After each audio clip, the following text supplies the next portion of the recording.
cultures through Indigenous art. This dialogue and others like it are in line with the mandate of the National Arts Council, which are: 1, to provide and to encourage the provision of opportunities for persons to practice the arts. By the arts, we refer to the following disciplines: 1, which is craft, dance, literature, multidiscipline, music, theater, and visual arts. The other mandate is to promote the appreciation, understanding, enjoyment of the arts. The other one is to promote the general application of the arts in the community. The fourth one is to foster the expression of national identity and consciousness by means of the arts. The fifth one is to uphold and promote the right of any persons to freedom in the practice of the arts. The sixth one is to give the historical disadvantaged such additional help and resources as are required to give them greater access to the arts. The seventh one is to address the historical imbalances in the provision of infrastructure for the promotion of the arts. The second of last one is to promote and to facilitate national and international liaison between individual and institution in the respect of the arts. The ninth one, which is the last one, is to develop and to promote the arts in order to encourage excellence regarding this. For those who don't know, the National Arts Council's function is to support individual and organization in the sector. This support includes, but not limited to, financial support, advice, and information to any person and organization in the sector. Also be aware that the National Arts Council can determine which field of the arts should take preference for the purpose of the support. Please follow our social media platform for more information on the upcoming funding calls so you can take the opportunity to submit your project funding application. Also, regularly check our website and social media platform for more information on our funding guidelines as they differ depending on the call. Before we get into this much anticipated dialogue, I would like to announce some house rules. Please, would all speakers and participants remain on mute when not speaking? Please raise your hands when you want to be allowed to speak. For participants joining us via Facebook, you are welcome to comment via the Facebook, and those who have joined us here can comment via the chat here on Zoom. We are looking forward for the fruitful conversation. Let us engage. I'll hand over to our esteemed facilitator who needs no introduction, Miss Nikki Blumenfeld, popularly known as Nikki B. Over to you, Miss Nikki. Thank you. Thank you, Sibonelo, and welcome everybody to today's roundtable discussion on preserving our African cultures through Indigenous arts. Before I begin, I want to just mention that, as you know, we're in load shedding and there's some resulting connectivity issues. So please bear with us if any of the panelists gets cut off. It's beyond our control. They'll rejoin. And also, I just want to let you know that today's discussion is a conversation amongst our esteemed panelists. But also we will have a question and answer session in the latter part. So you're welcome to post your questions and we will address them towards the end of the session.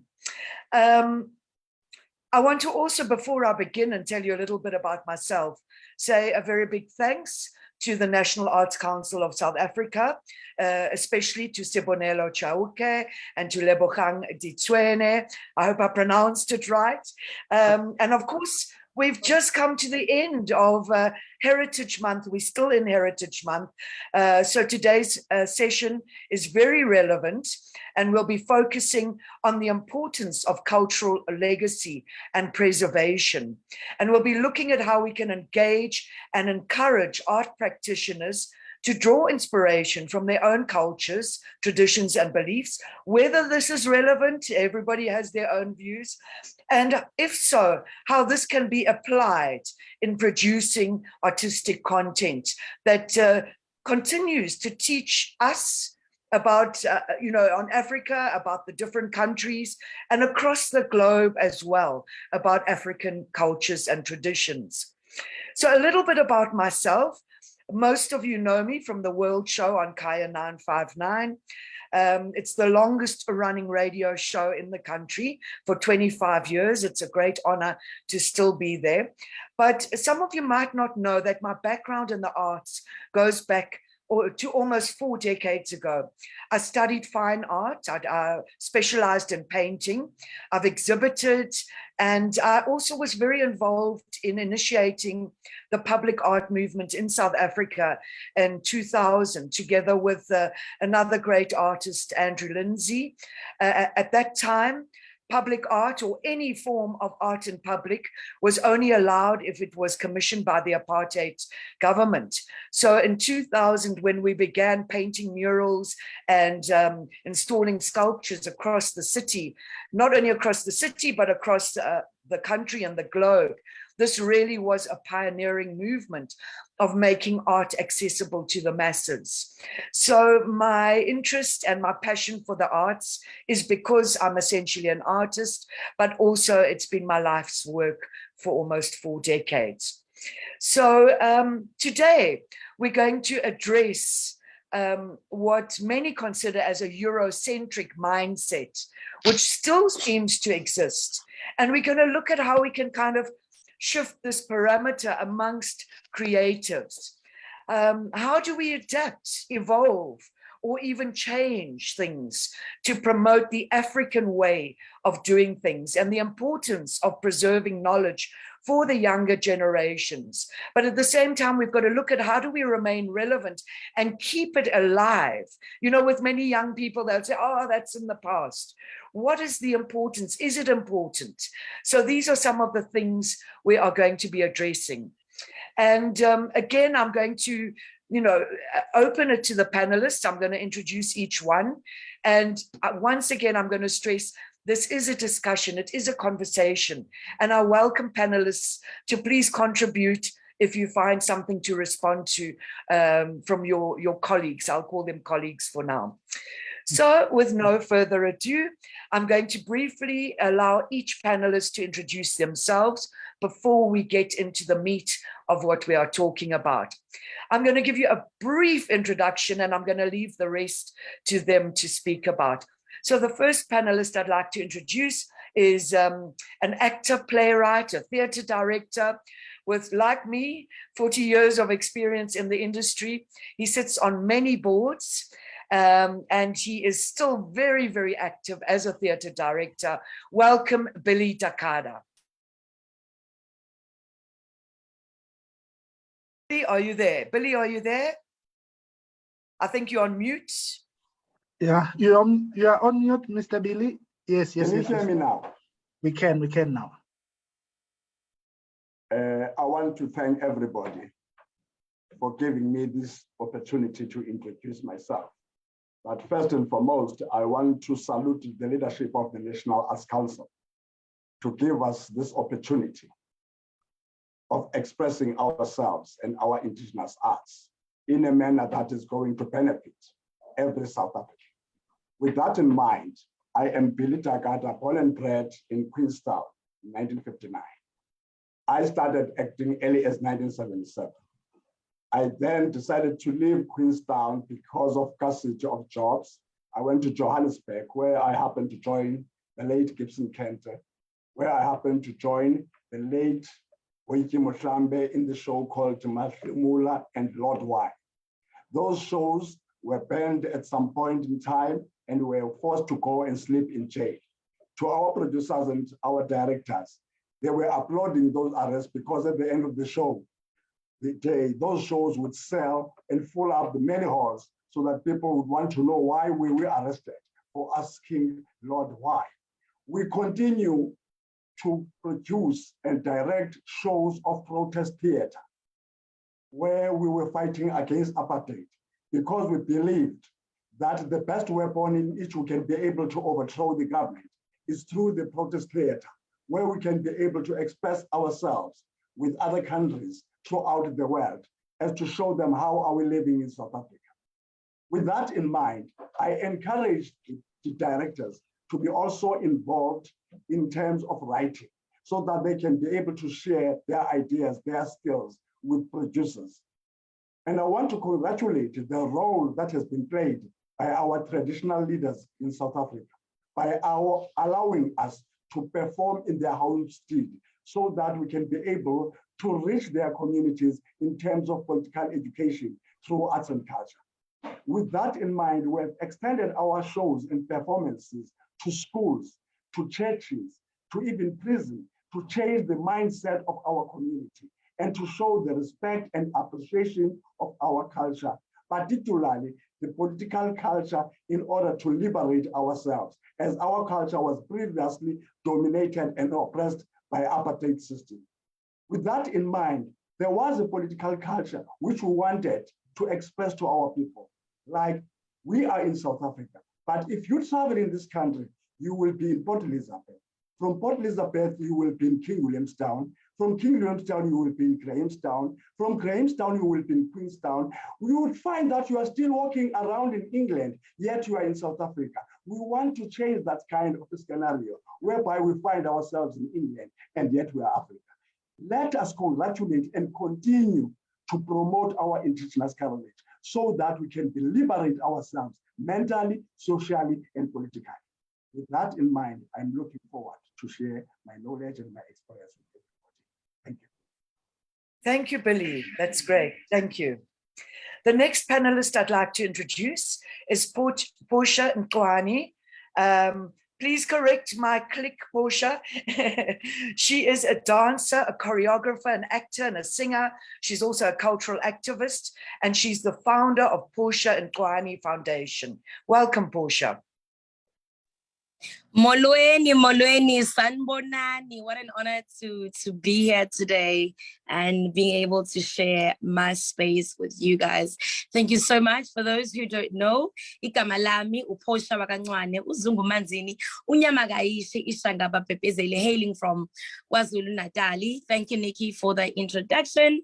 I'm a philanthropist, a performing artist, and I run an arts organization, which is the Portia Nkwani Foundation, which is an arts organization that focuses on traditional folklore dance, music, and heritage. We've been existing since 2016, and our mandates and objectives of the Portia Nkwani Foundation is preserving and developing the youth of South Africa, in encouraging them to dig deep into their cultural roots, understanding who they are. And for those who are creators in the industry, go back to their culture and apply it to the arts and the work that they do today. The foundation is very big on cultural development, youth development, and very big on collaboration between artists in South Africa and artistic directors and cultural organizations as well. We do ingoma, isitswana, sivenda, sipedi, as I believe as South Africa, we are a diverse country, right? So why not incorporate all of these cultures together and we become this rainbow nation, beautiful South Africa that we are, and not just focus on the one culture.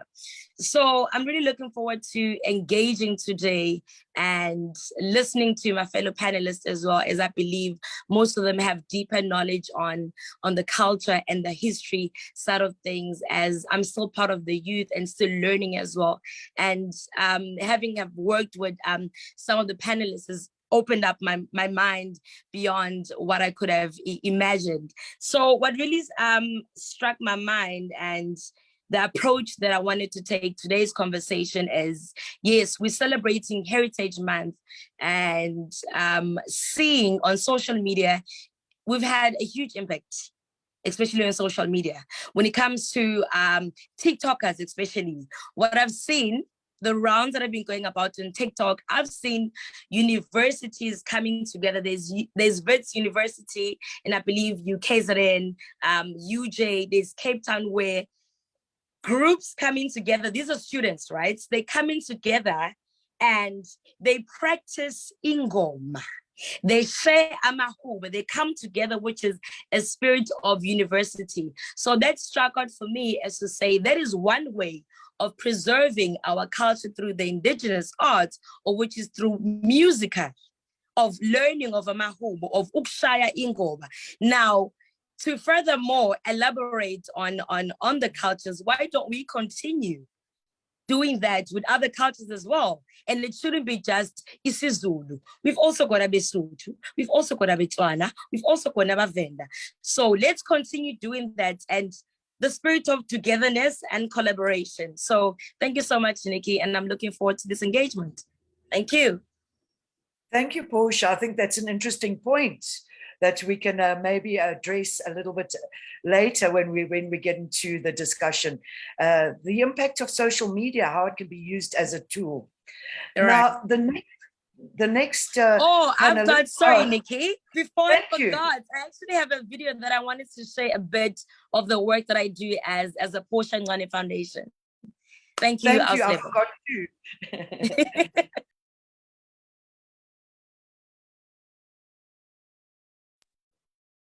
Can we go ahead and play the video? Yes, it's coming.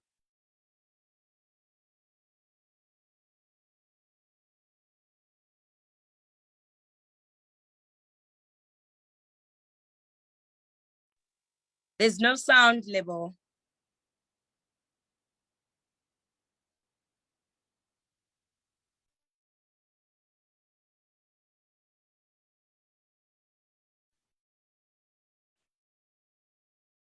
We're just going to wait a second while we sort out the sound of that video. Okay.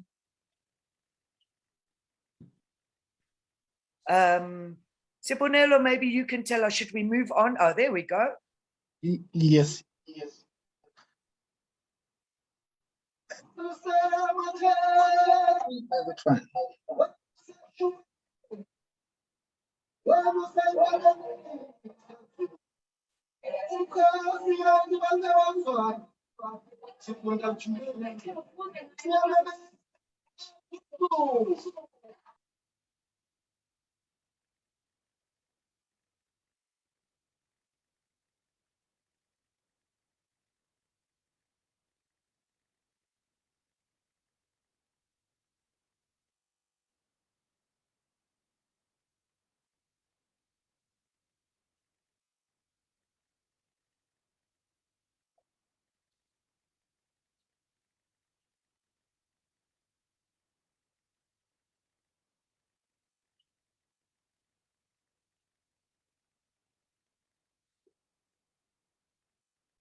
What a very quiet video, guys.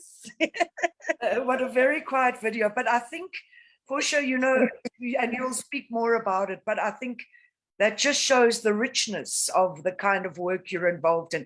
Even though the audio went, you can really see, you know, that participation and that involvement. So thank you for your work. Let me take a moment now to introduce our next panelist. Her name, and again, I keep saying it, I'm going to repeat it, Maisilo Motana. Maisilo, I consider a passionate linguist. She is multilingual, and she's a multidisciplinary performing artist with experience across many different mediums. She's a film and a TV actor. She's also involved in public protest theatre, heritage, and vocal performance. And she's the creator of the Vocal Museum show. And she can tell you more about that. Welcome, Marcelo. You're on mute, Marcelo. Unmute yourself, Marcelo. Aha, thank you so much, Nikki. Thank you to all the panelists. My name is Marcelo Motana Pizia Lohola Bariditawe. Keronaba Uwebo Majalisa Fisha Majalisa Tuga. I am a storyteller who uses very different mediums, including television. My passions in my own project move across history, music, and language, and decolonization. You'll see my eyes darting to my notes, because if I don't make notes, I go all over the place. The Vocal Museum show is a memory performance about growing up in the township and the role of music and composers, and it's performed with a live band. I've done a project like Symphonisa Sekoto, commissioned by the Johannesburg Art Gallery, which was an interpretation of Gerald Sekoto's music. And I'm also a member of Tati Cover Orchestra, which, like the Vocal Museum, looks at a songbook, but we look at particularly the Kwaito songbook. And I also have a project called Brandy and Gunpowder, which looks at dispossession specifically, in which I do historical reenactments.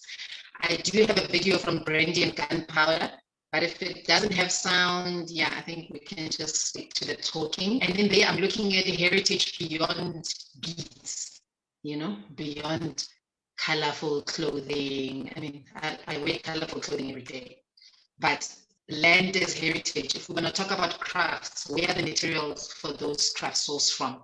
If you're going to make meseme, which is grass mats, you would need to have access to land so that you can get the best sort of grass. And now that we are living in townships and other spaces, now we are making the same artworks, but using bottles, recycled plastic. So our environment determines what we make. My intervention, particularly in today's presentation, was about the decolonial angle. Often we feel that we want to decolonize. There's a big move in South Africa to talk about colonization, but we take one step forward, two steps back, saying things like our African culture. I think in Africa, so we don't have to say our African culture. It's our culture. We are in the house. We are not looking at ourselves from the outside. And I find that there's a tendency in academic circles, in artistic circles, where we say we want to affirm the continent, but we keep speaking of it like we are writing notes from China or something, you know. So even words like indigenous, traditional, no, we are here, we are at home. You know, then people say, okay, what should we say instead of indigenous? Zwashu, Hakiti, like using our own words, the influences of our own languages to chart the new way forward. We can't keep saying we're decolonizing, but we're using colonial labels. So I hope to engage on that more as we carry on. Thank you very much. Thank you, Marcelo.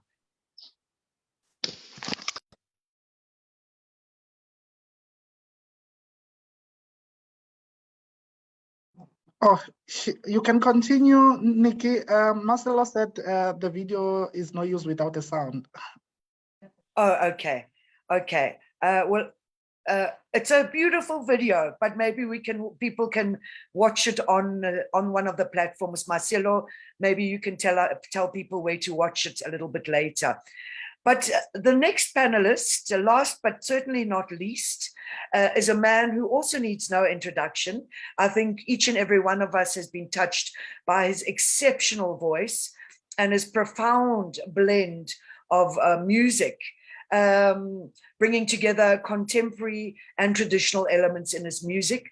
And one of the things that always strikes me about this man is, as an artist, he also does a lot of hands-on research to inform his artwork. And his knowledge of cultural heritage is very, very impressive. In 2016, he founded the African Heritage Ensemble, which many of us know as a musical collective, but it's also a foundation of the same name, which is committed to reviving African indigenous knowledge and culture through research and performance. Welcome, Mbuso Khoza. Oh, thank you so much. I hope you can all hear me. Yes, we can. Yes. We can, Mbuso. Oh, thank you so much. Thank you so much to the NAC officials present, and to our moderator, Umama Uniki, and to our esteemed panelists. My name is Mbuso Khoza, but known as, I'm Mbuso Yeza Khoza, but known as Mbuso Khoza. I'm a lover of heritage. I'm a songwriter, a singer, and also I try to teach music at home, and teach music like Amahubo and other indigenous knowledge systems. I will use indigenous as one of our limits with regards to what we are trying to address. So if so that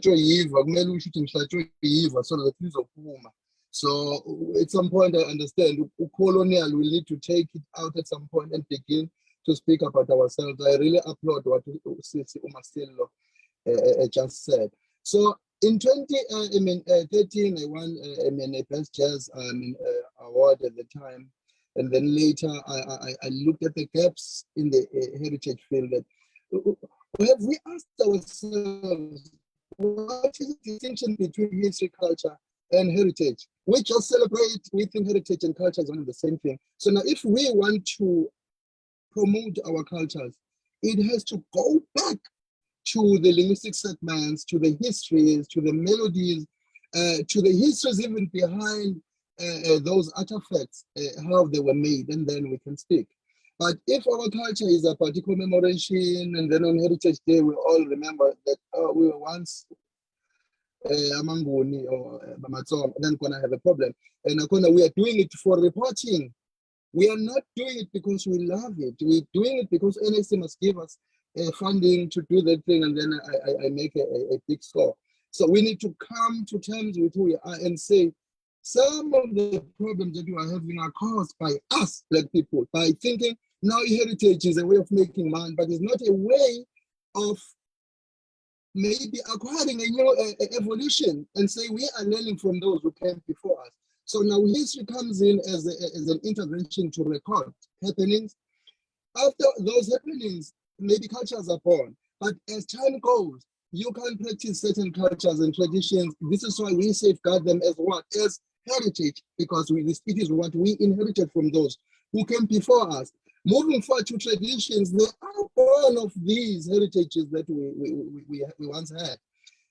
Ask yourself that in the modern day, all these traditions, Bungoma, that we are promoting, the music that we are promoting, why are we doing what we do sociologically? Is it because we are trying to be relevant to one money? We are trying to be different when we are making those sound, when we are helping no one as Africans? We are looting one another as Africans in the name of culture. So that needs to be put on the table. So my job is to collect the data of these histories, but investigate, where do they come from? Are there any experiences along those who were leaders who wanted things to be done in a certain way? So this is who I am, and I hope this discussion will really be an eye-opening. I am building a school currently at home called the Mbuso Khoza Institute, where young people, even the people who are of the royal blood, it's a school where they will come and learn about the history of language, the history of former traditions, the history of the metaphysics of our culture. I will end it there for now. Thank you so much, Mbuso. And I think, as you can see from each of these panelists, the valuable work that they are doing, each in their own way. But I think I'm going to, oh, and I must remind you, please, as you are listening, thanks to all of you who have joined this conversation, please be aware, please, I encourage you to post your questions. You might have questions as we're speaking, and we will address them later. You might also pose a question to a specific panelist. Please do so in the chat so that we can make sure to address those. But I'm going to open the floor up with, I suppose, quite a controversial topic, and it's something that Marcelo touched on and Mbuso also touched on it. And I'd love, for each of you to speak about, in your personal experience, how have you found that African art and culture is viewed and treated in comparison to European art and culture? I mean, is this something that's impacted on you and your work, or perhaps you've had a personal experience with regard to this difference, or is there a difference at all? Anyone can open it. Maybe Portia, would you like to comment on that? So that's a really important question for me, because even for me to get into the space of culture, heritage, and even falling in love with it and getting to know who I am and identifying myself. So since 2013, that's when I started traveling around Europe and the United States of America, where I've been representing South Africa at traditional folklore dances.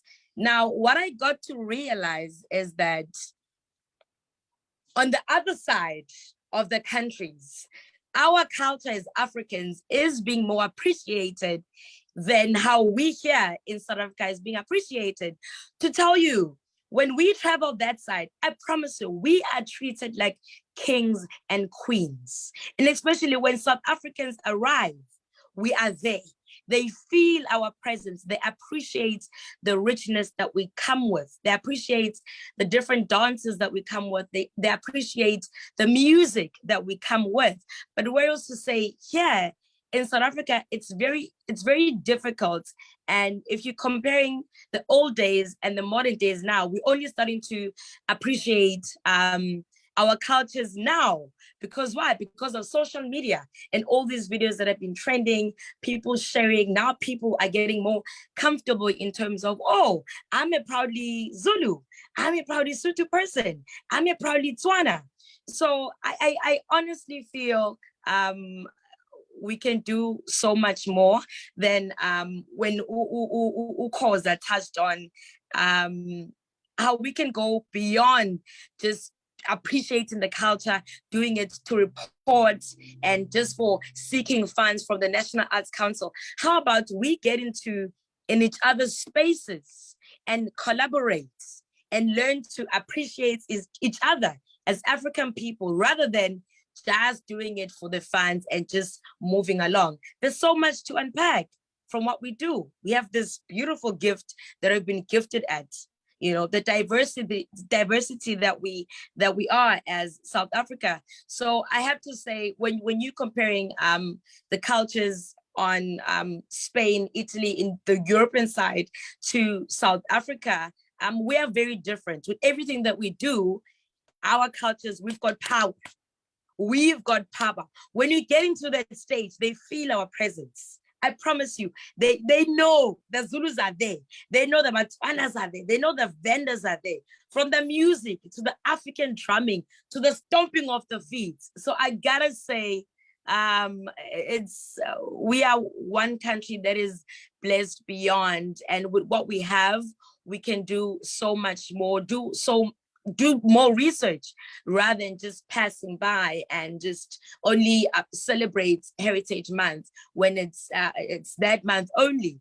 I really love what social media is doing, especially with TikTok, where these university students get together and they celebrate. I think it's every Tuesday with one university. They get together, they celebrate, they sing, they even teach. It's not just about singing, but there's also a session where they speak amongst each other with the knowledge that they have. They might not know everything, but with what they have, they share it amongst each other. So that's all I have to say with regards to that. Thanks, Nikki.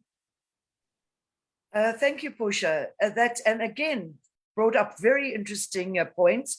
And I'd love any of the other panelists if you want to add to that. But one of the things that strikes me also, please put up your hands if you want to add to that, panelists. But what also strikes me is, although you made very valid points, it brings to mind this concept of, I remember when the name world music was coined. And it kind of was, oh, there's Western music, and then anything else, whether it's Japanese, Sesotho, or anything else is categorized in the world music, this broad generalization. So at what point has that changed? Is it changing fast enough? And also the issue of education. And I'm really thankful for what you're sharing about how social media is being used. Have we done enough, for instance, in our institutions to create curriculums that are about African music? Why is there still so much importance around, Western music, classical music, without actually looking at what is classical music from an African perspective? Those kind of things. Please, any of the other panelists, I'm sure you've got something to share. Marcelo, please do. Please, you're on mute. Hey, this mute thing, guys. Yeah. Thank you, Portia. Thank you so much for your points. I think we have a problem in South Africa, that we have this concept of international, and we privilege that. And it's almost like international is the one-way ticket. You see, America is international, England is international, and even the tone and the perception of international is related to a colonizer.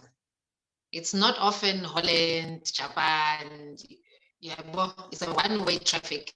But actually, everyone is international. If someone is sitting in Holland right now, you are international to them. So it's not a one-way ticket, a one-way trip. So I think that the mindset needs to change. But also, Uwakoza mentioned the limit of the word indigenous. We are limiting ourselves every time we use it. We re-centralize the hegemony of the colonizer. Every time we refer to our things as African, we are normalizing the Western as the norm. So often the people who are the ones who care about it, we are the ones who set their own limitations. So right now it's 12:37. I'm officially giving everyone permission to use their imagination. You have a language, which is actually a world. It's not just a naming tool.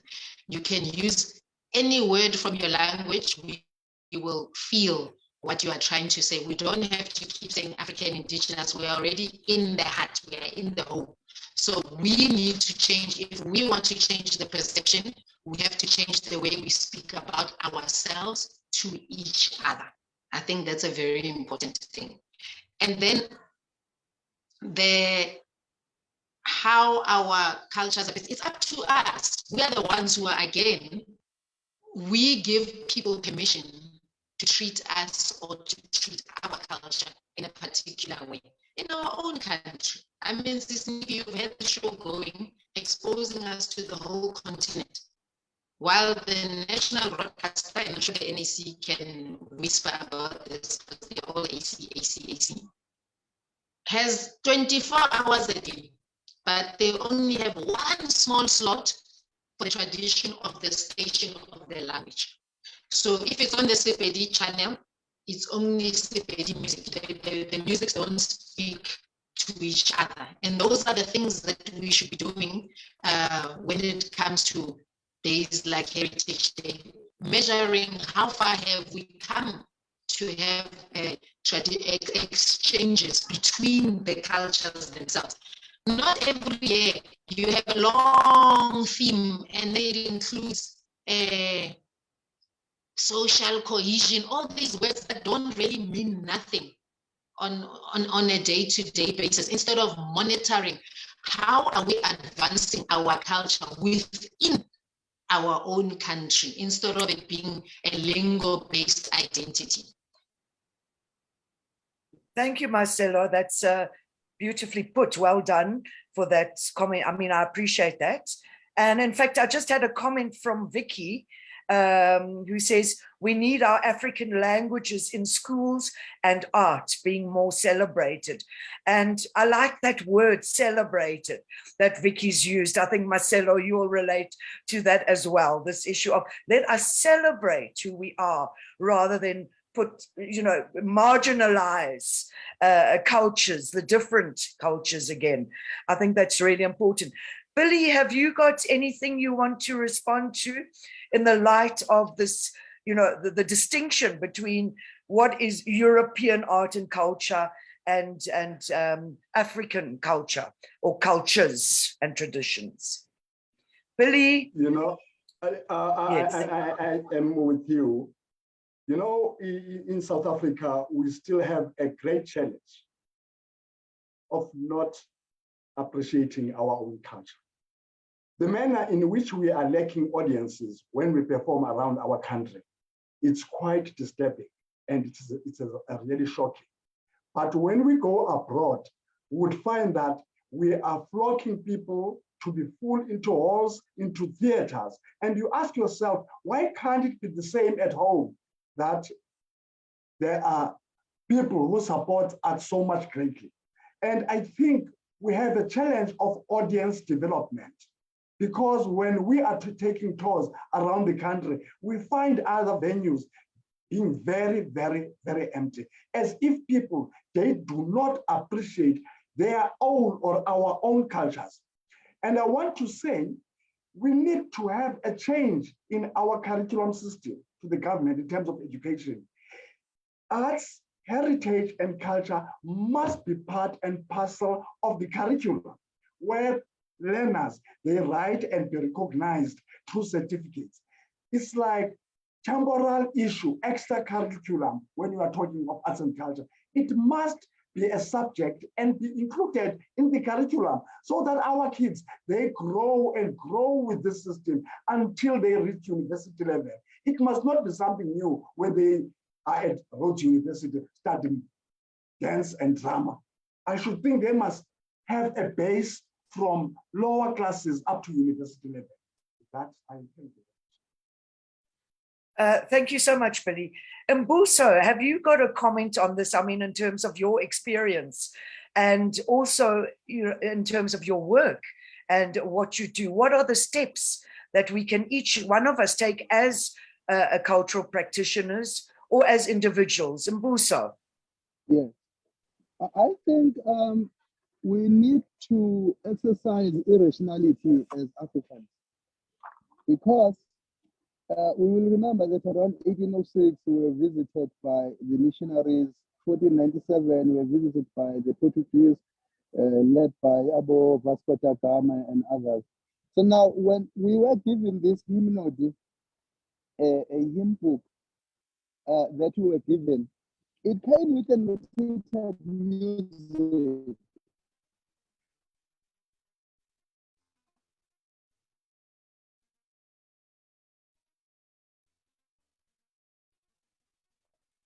That tempered with even some of our tonalities. From the Christian thing. And you remember that even around 1798, on how to become an African, learning these hymns, so that Africans to appreciate their culture until schools and education system says, let us have an enhancement on our curriculum and say, before you get any marks, tell us about who you are, your clan names, where you come from, the traditions, and then if you don't know, go and research, you get more marks on that. So that now, as we are growing in this democratical dispensation, we are not leaving anything behind that is of ours. But the challenge is that if you glorify the Western method, it is because of the missionary influences, and it's not easy to take that thing away immediately. And lashing out as Africans won't help us. We need to study our history so that we can move forward. Meaning, from a melody to a linguistic segment, meaning a lyric, what does it mean? So that when we are talking about the audience development, but schools there, they are also contributing. Because as artists, we are doing our jobs, but the problem when you go overseas, you get appreciation. You need to understand there's nothing wrong with that. It's psychological. These people don't know who they are. You can't expect a limping person to uplift you. I will end it there. Thank you, Mbuso. That's very pertinent as well. There's only so much that artists can do, and I think a lot of artists are doing their best, but it needs to be taken to other levels. Now, I'm not sure because I don't quite see it, but Spamandla and Kobo apparently has a comment. And if there are any other questions you want to ask, Spamandla, are you on this? Marcelo, I will get back to you. Oh, there's Spamandla. Spamandla, perhaps you can comment. You're on mute.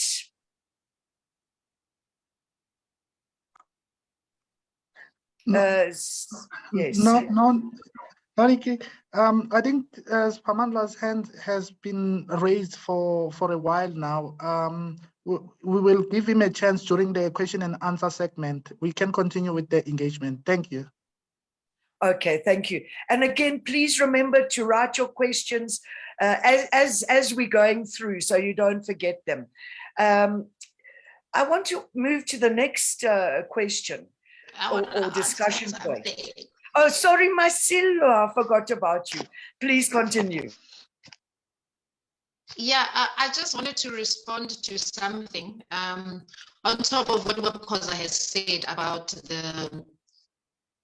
the psychological damage aspect. But I think it's very unfair for artists to complain about audience development when they're not looking at where the audience is at.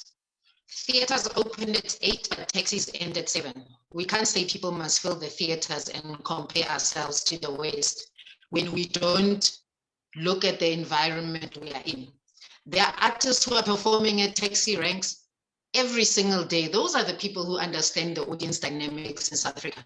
So the artists must get out of the theater and go in. That's where the audience is. So to say that people don't support, you are not support, the artists must support the community because we are in a healing phase. We are not in an entertaining phase. So artists must look beyond the West End and Asimo State.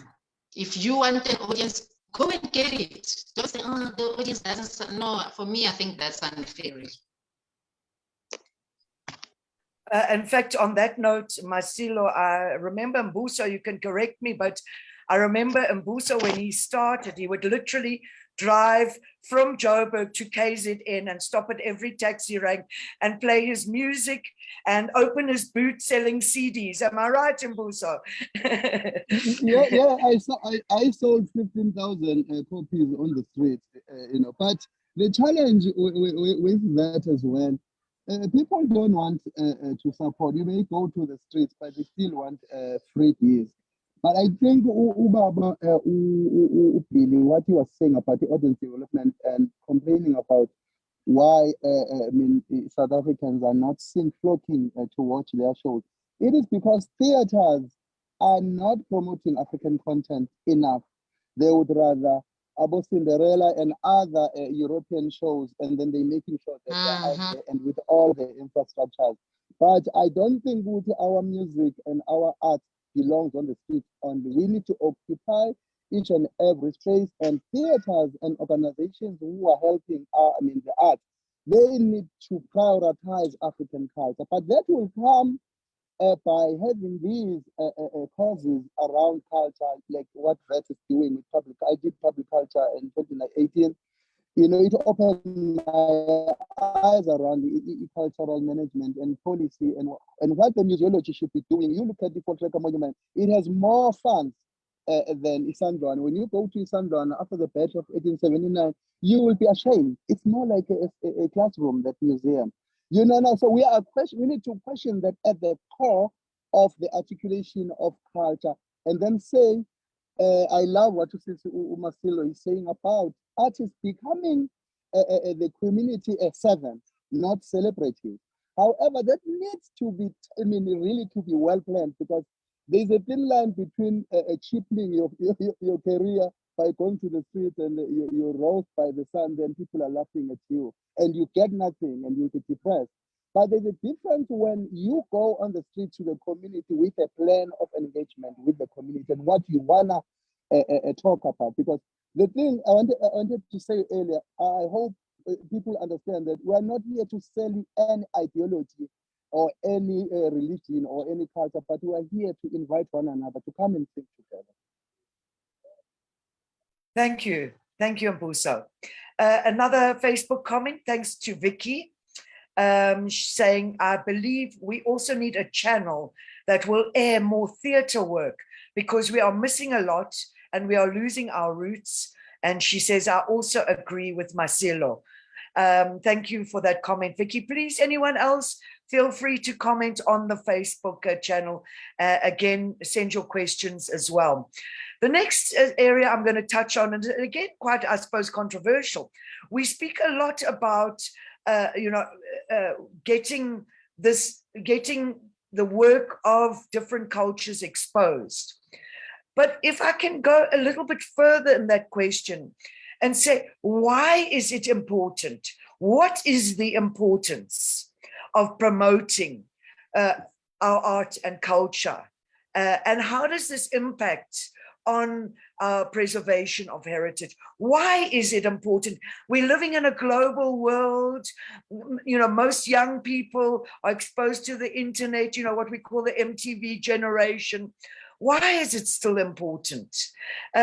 Is there any panelist that wants to start with that, start with an answer to that or input or feedback? Anyone? Why is it important?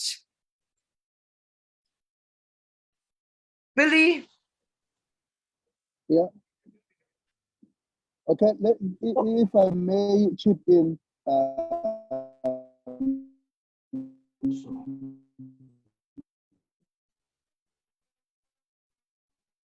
Billy, you're on mute again. Please unmute yourself. Can you come again? Yes, now I can hear you. Again? I can't hear you. The question is, yes, the question is, why is it important? Why is it important to actually, share our cultures through the arts? Why is it important, especially in this age of globalization? It is very key and very much important that it applies to the growth of the artist in terms of the skills. And also it is very important because that's part and parcel of job creation within our country and within the sector. And it's very important because that is where we actually share experiences and share our cultural diversity for the promotion of ourselves and for cross-cultural changes between South Africa and the outside world, which will make a recognition and have an impact, which that impact will be able to grow the country and will be able to grow the industry as it is. There is a positive interest that your question plays in terms of cultural diversity, in terms of cultural experiences and audience development. With that in mind, thank you. Thank you so much, Billy. Anyone else want to respond to that? Portia? Thanks, Nikki. You know what? It forms a very strong part of our lives because it influences our views and values as people. And also it kind of helps with understanding different perspectives of cultures, especially if we building relationships with one another. It's vital. That's where I'm going to end. It's vital. It's important. Yes, thank you so much. A way of understanding and appreciating each other, I suppose, is what we're talking about. I'm just going to make a little reference and maybe the other panelists can think about it more. But I remember, I know that when Guinea got independence, when they became independent from colonization. And the first president of independent Guinea actually made it almost a law to put musicians into national places, whether it be the railway bar or the railway hotel, or any places which belonged to the state. And he put musicians in there, paid them a monthly salary for performing every night. That was President Sekou Toure, and he believed this was a way of reasserting a sense of identity in a country which had suffered from colonization. And I often look at that as an example and say, why are these things not happening?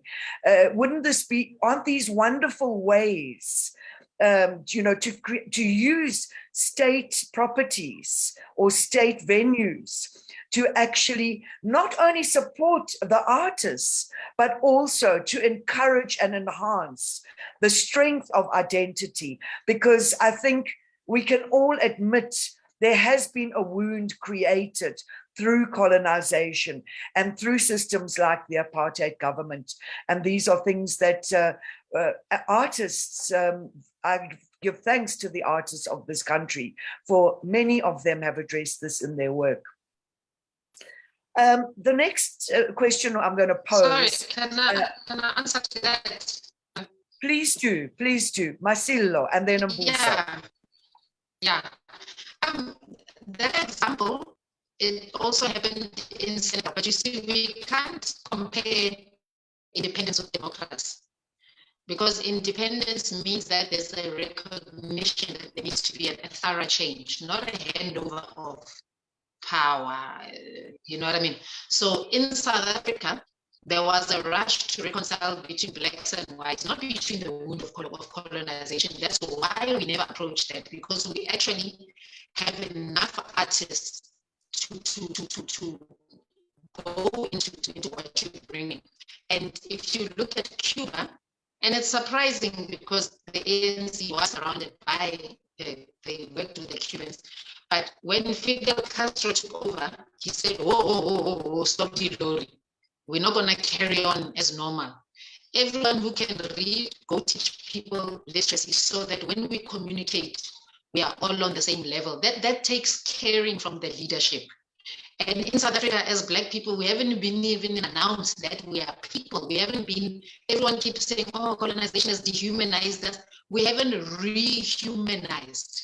We haven't looked at the wounds between the different cultures, between men and women, between parents and children, because essentially the New South African project is not about rehumanization. It's about capitalism and hurrying as much as possible to reconcile between blacks and whites, but not within the Black community itself. So unfortunately, that example, it wouldn't even be considered here, because that's not where we are at in our particular situation. But it is I often think about it. And when Nomukonda Sisoko, the kora player, was here the last time, I asked him about this because his father was a part of that civil service, who was a musician, who was a part of the civil service. So you would need to have a very thoughtful leadership who's thinking about the holistic rehabilitation through the arts, not the arts as a dangling thing on the side.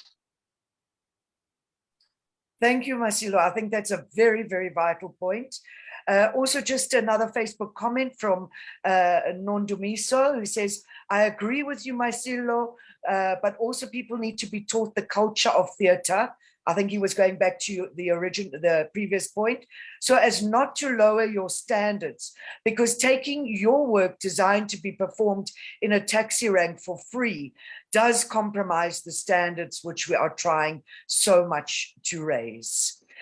Thank you, Mbuso. Please, your input. You're on mute, yeah.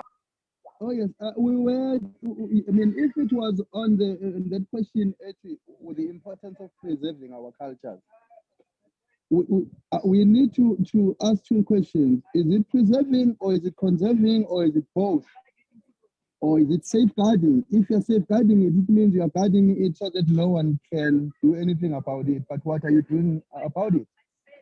They say history is new people doing old mistakes, meaning the importance of preserving our histories and studying it is to learn from those who came before us about their mistakes and about their victories, and it becomes an inspiration in the time of now to say we got these teachings from our forefathers. However, we have evolved.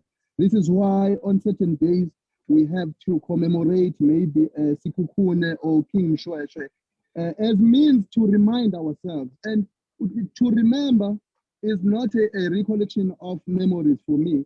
It's to put together what was dismembered by colonialism when we're doing this commemoration. So the importance of preserving history and culture and heritage is important because you have organizations like UNESCO.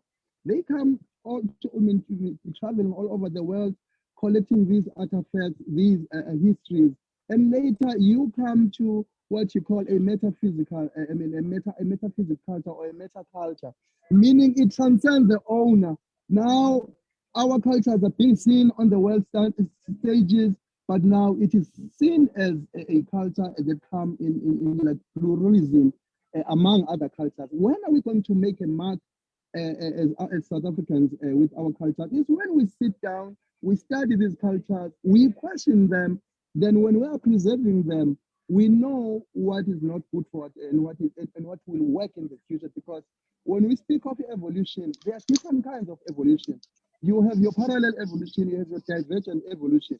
And what we are facing now is a divergent evolution because each time there are changes in the world, Africans are not willing to modify their cultures. They still want to do the things that they were done long time ago in 2022. And later we're going to say, the colonizers are continuing to oppress us. No, we are not evolving. We are not seeing value in who we are by taking our culture into a subject of a daily consumption, not just commemoration. So the preservation of culture is vital. Put it together. Try to unpack it for the schools, for the young people, from the lullabies up to andragogical approaches where you're talking about deeper aspects of who we are culturally and heritage. Thank you. Thank you, Mbuso. Yes. Also from Nelly, and I think this is an ongoing question that we've all addressed and really needs to be addressed. And Nelly says, how do we get the schools involved in art, especially performances? And I think, again, we're dealing with a legacy that comes from, the separation of apartheid education, but still has not been properly addressed, is art in the schools. And I think that's really a big issue. We've got to look at what is happening, even in relation to what Mbuso said, in relation to our education systems in this country today. But Portia, yes, please, Portia. Yes, so in regards to that, getting art in schools, I really encourage arts organizations to collaborate with schools, of which is what the Portia Ngwane Foundation does. We provide educational training workshops in schools because since the programs can't be part of the curriculum, so as it starts, cultural and artistic organizations go into the schools and collaborate until the educational system confirms and says we are going along with having the art as part of the curriculum and not as an extra activity in schools.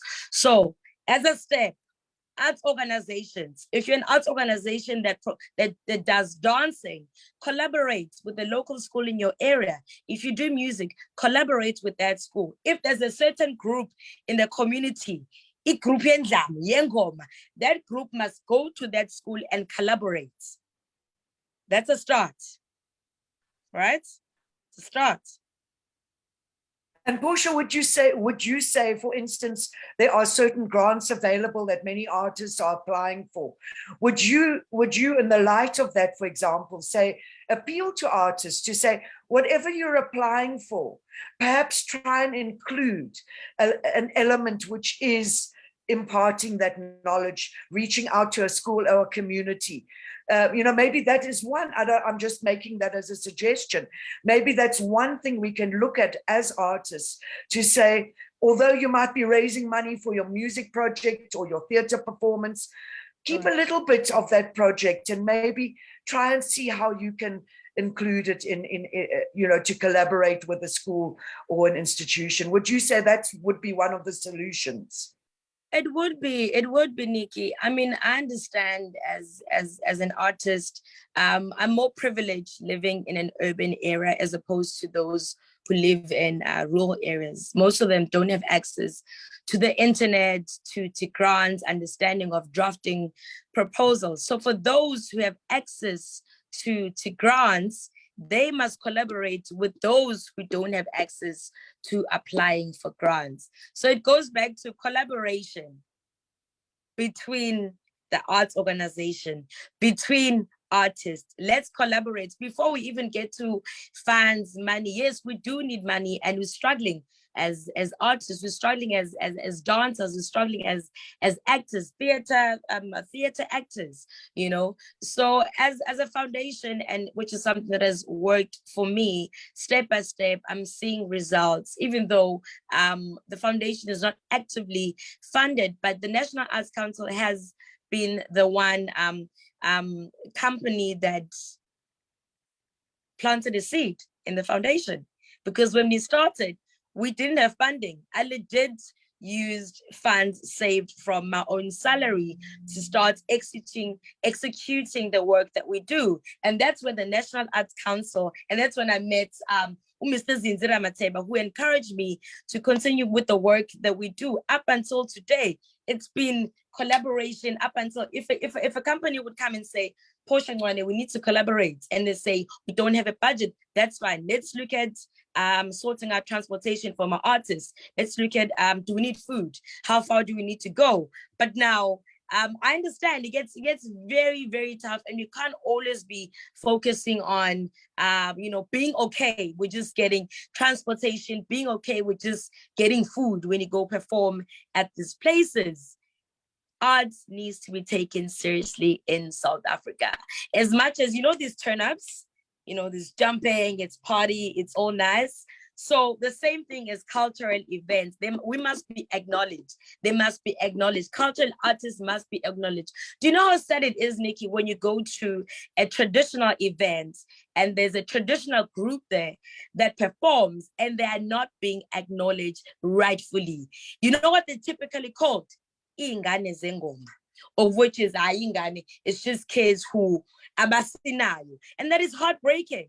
And when you get a prominent person that comes into the very same event, they are being more acknowledged because they've got a television presence, they are more known, whereas these cultural artists who are actually doing the work and putting more energy, they're not being recognized. You understand? So, yes, I know it's hard. And for those artists who are listening, I know very well it is not easy. But all I'm saying is let's start with collaboration with one another. If you have a couple of funds saved up, and if we can do something together, let's sit down. Let's plan. If we need to assist each other with transportation, with whatever that needs to be done there, that's a start. And then we can further continue seeking funds. I mean, there's a couple of hundred funding companies out there until you get the right one. I mean, you're not always going to be funded, right? No matter how great, how beautiful your proposal is. But I strongly believe if that something is aligned for you, it's going to be for you. You just got to keep at it. You don't have to stop working on your craft. You just keep your head strong and just focus and collaborate. Thank you. Nikki, Yes, I just want yes. to alert you that on Korapas 1, we will be accepting questions. So interested participant may pose questions so that they can get an opportunity to be answered. Thank you. Thank you. And also, I just want to mention another comment that came through from Kobeli, and I thank Kobeli because it's kind of articulating what I was thinking as the panelists were speaking. Kobeli says, on the question of why should we promote our cultures, because it will also bring about cultural tolerance and appreciation, and also can add value to social cohesion and nation building. Thank you. And thanks to Queen, who says, thank you for the session. Lots of food for thought, Siyabonga. I'm just mentioning those because they're comments more than questions. I think there were a couple of hands up, Lebogang. Did your hand was up? No, I had a comment.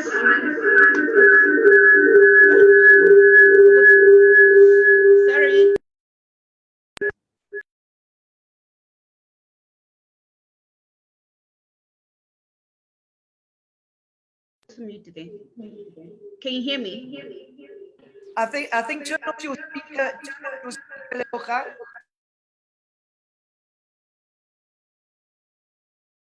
Yes, Can you hear me speak well now?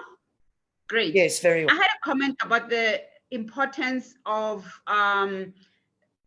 business in the art sector, right? So what we are seeing as an organization is that a lot of our artists do not adhere to the requirements within the application of funding. And it speaks back to Portia's comment about artists taking themselves seriously, sort of like being more business-like, right? So it's one thing to have an idea that you want to bring to light versus a need that is in the community that artists need to provide a solution for. So currently, all the comments and all the questions are about how do we make our culture relevant and how do we make cultural activities, performances, etc., more popular and more liked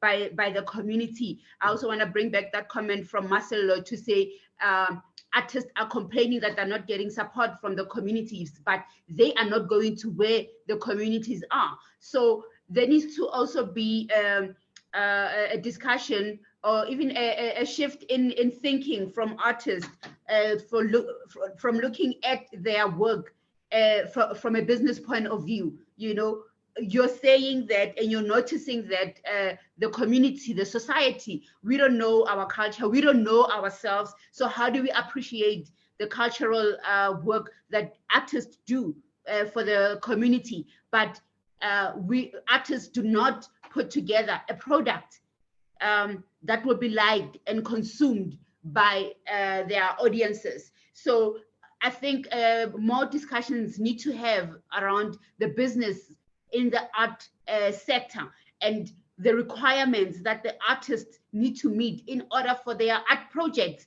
to become a reality and or to receive funding. Thank you. Can I please respond to that? Sure. And then we've also, I think Billy's got his hand up, and Portia, I'm not sure if those are from before or not, but thank you. Marcelo, please comment. Marcelo? Oh, okay. I think that's very unfair. Actually, the criteria must be relaxed. Instead of the artist must be more business-minded, we are not that way inclined. The bodies like the NAC should be more flexible and should be making spaces more flexible and accessible to artists, not the artists having to shift their orientation. People are saying that they don't have jobs, right? Those are the people that should be coming into administration for the arts. Artists are not administrators. We're working on a very different wavelength. But if the NAC can be flexible, you can't treat us like we are selling units of bottles. We are working in a spiritual realm here. So I think that the NAC and other such bodies actually needs to re-look at how they communicate to artists instead of demanding that artists should straighten up, so to speak. You guys need to be far more flexible and making sure that the space themselves, the theater, is not open at 8:30 City. Soweto Theater is in Soweto. People are not going there, but there are thousands of people who are unemployed sitting at home the whole day because you don't have a 3 o'clock show. Those are the things you should be tending to, not telling artists to straighten up and be more business-minded. No. I think that's a very valid point. It's something I've personally been looking at lately, which is business, corporate, and the separation. I think that's probably a great topic for another webinar.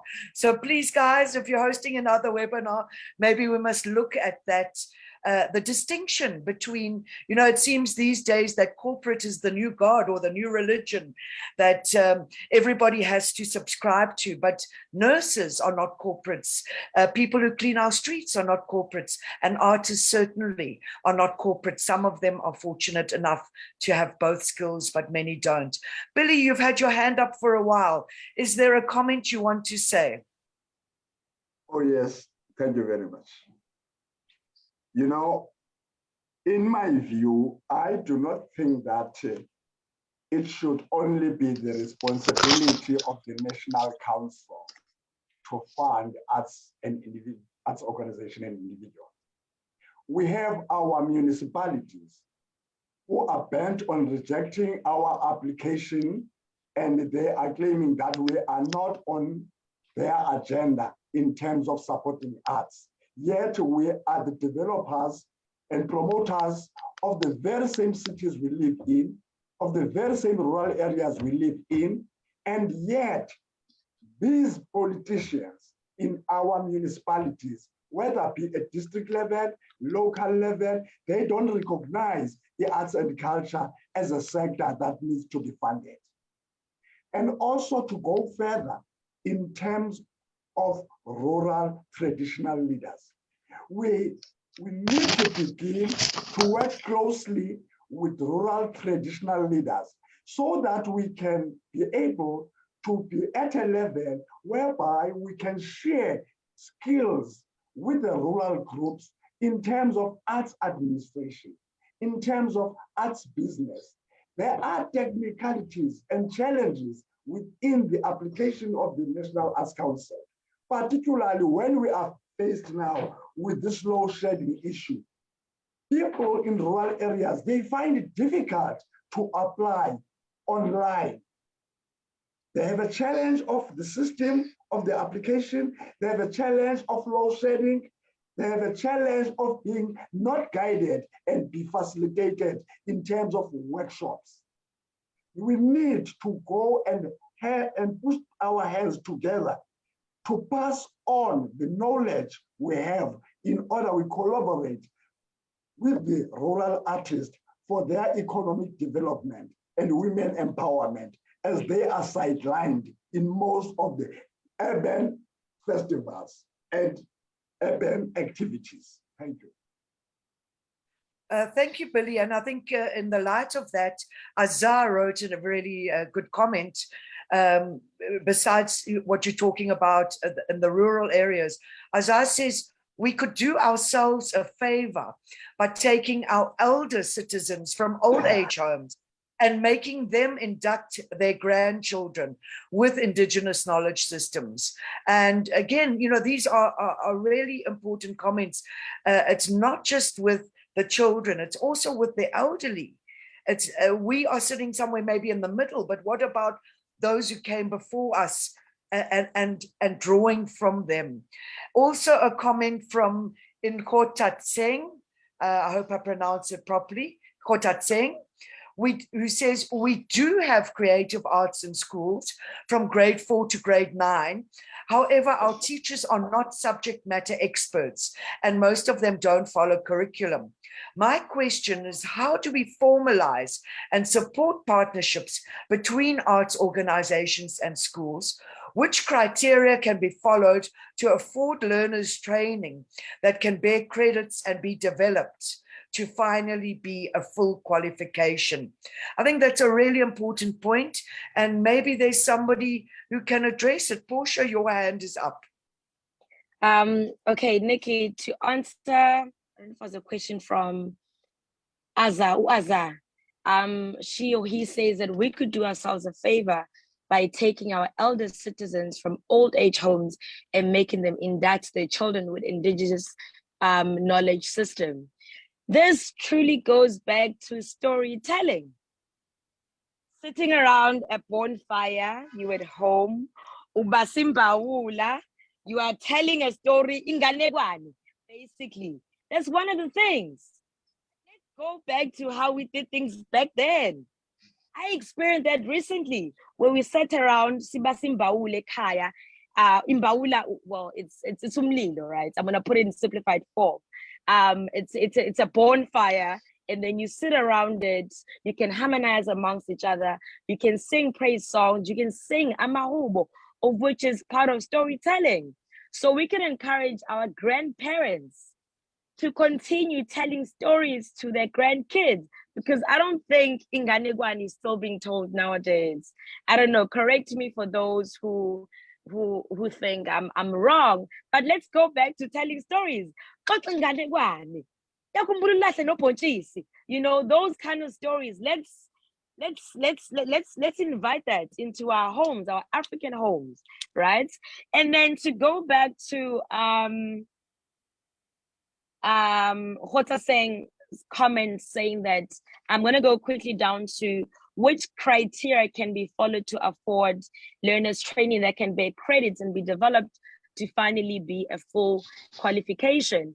So this one would go out to arts organizations again.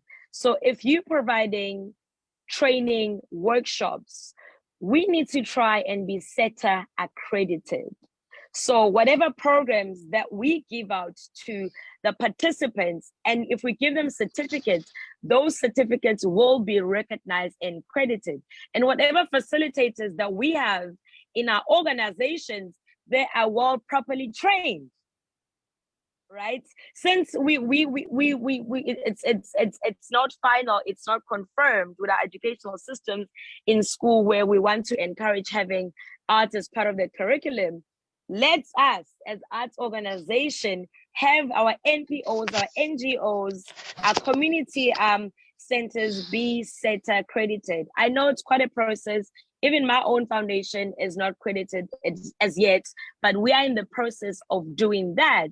So that's to answer your question. It could be a start for NPOs to try and get SETA accredited. So whatever certificates that we give out to those who are part of our NPOs and the programs that we do, they are recognized wherever they go. It might not be a full qualification, but they will be recognized, right? Yeah. Thank you. Thank you for that. I'm going to ask any of the panelists to respond again, but I'm going to add another comment or question into the mix. Again, from Azar saying, how do we reimagine the creative practice in the fourth industrial revolution when we can't access data, and those who have can't access these platforms because of load shedding? How do we download even when streaming is even slow? I think that's certainly a national problem. And Petojo says, classicism also cuts deep within the art sector. As a designer specializing in African indigenous artistry, with no agent representing me, I see how hard it is to be booked for jobs that could cross or engage the audience. Any comments from anyone? Marcelo, you back on? I'm not sure if you wanted to comment. Marcelo? Wow, this one, what African indigenous, you know what, the sooner we do away with these labels and normalize ourselves, because if you are using aesthetics from your surroundings, can we just give it a break with this African indigenous thing? I think that I acknowledge that there is a lot of classism within the sector, but the internet gives an artist an opportunity to break out of the mold, to reach an audience that one wouldn't normally reach if we're only relying on agents. So I think we need to take that opportunity and not to look only within the South African context, but the internet affords us to reach out to people throughout the continent and to look to the continent for further inspiration. But the more we make, the more we make this thing a special thing that's under the armpit for particular people, it's everywhere. People are already practicing so-called indigenous culture. It's just that they might not be acknowledged within the English-speaking section of the South African population. So maybe also move away from the English-speaking population, and you find a lot more resonance with other people. So I just think that we need to work on this normalizing of our practicing a bit and stop this indigenization corner. I just find it very limiting. Okay, thank you for that. We are coming to Yeah. the end. Yeah. I wanted to alert you that we are only allocated 1 hour, 30 minutes. Maybe if the panelists want to make closing remarks, we have 5 minutes to wrap up the session so that it doesn't close prematurely. Thank you. Yes, sure. And I think in relation to the closing comments, I'm just going to mention what Petojo says. My question really is, how do we make Indigenous knowledge systems an important window for young people to look at if we don't even get the speakers to make the noise? So I'm not sure, Petojo, if you're speaking about this particular group of speakers or not, but I feel like this needs to be an ongoing platform because it seems to be bringing up a lot of things and even cut me short on some of the other questions, although everything that's been said is valid. So let's run through closing comments. Billy, please, can you give us your closing comment? Thank you very much. Thank you very much. We have spoken a lot and we have spoken a sense. The creative arts in schools is still not up to the level where our learners can be able to reflect who we are, where are we coming from. Because we have educators or teachers who are not versed with arts and culture. But I want to congratulate some of the special schools like Tembisa Intellectual Impaired School, where they have a band and they are giving skills of music to these intellectual impaired learners. In whatever we are doing in the sector of cultural activities, let us think of those who are less cared, like this physically challenged school. Let us create some means to reach them. Let us create some means to reach our prisons in order to transform the mentality and the mindset of those prisoners, irrespective of what they have done, because we have a duty to change the mindset of the people and to change the country into a non-violent country. With that in mind, I think. Thank you. Mbuso, would you like to give us your closing comment? Mbuso, is he still with us? He might have had to go. Okay, Pusha, can you give us your closing comment? Oh, I'm on mute. Sure, closing comment. Oh, honestly, I'm still gonna go back to saying artists, creatives, I relate so much. I'm gonna start with the reality amongst everything. I wish the government was more involved in the arts. That's number one.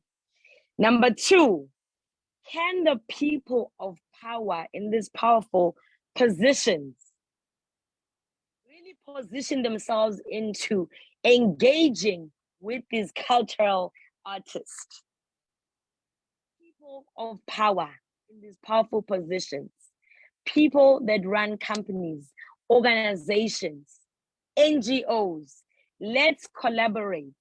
If I, as a Portia, I run an arts organization and I've got a friend who runs an accounting firm, how about I collaborate with this friend of mine who's going to account for the financials in my NPO pro bono, right? I haven't even spoken of money as yet. I only spoke of pro bono work, which is collaboration. That's a start amongst everything. I'm very big on collaboration. I'm also big on having those people of power in these positions because they have the bigger influence, and people who are present on our screens have, unfortunately, they have more power, because when they get invited to these events to show face, they can speak more, right? They've got the advantage of speaking more and being heard by the people, being heard by the people in higher position, right? And then just to everyone out there as creatives is to say, what is yours will never miss you. Keep Thank working at you. your art. Thank you, Portia. Masilo, please wrap up for us. Okay, we are running out of time. Thank you so much, Nikki. Guys, can we just try saying our language, our knowledge system? It's our thing. Let's own it. We don't need to go through an anthropological dictionary to speak about ourselves. Just from this Heritage Day to the next Heritage Day, I know you're going to miss the big words. Let's just give it a try and see how far we get. Thank you so much for having us. Thank you, Masilo. Thank you, Sibonelo. Thank you, Lebogang. Thank you, the National Arts Council. I think we need many more of these conversations. We only touched the tip of the iceberg with this one. Thank you for making this platform available. And thanks to everybody who attended and tuned in from social media. Oh, there's so many questions I've got to ask. We've got to do this again. Thank you, everyone. Thank you so much. On behalf of the National Arts Council, I would like to thank you, our esteemed panelists, for availing yourself in the commitments that you have had and by showing us the perspective of you as art practitioners. We thank you so much for the engagement that we have had, and thank you. With that being said, the webinar is adjourned. Thank you. Thank you.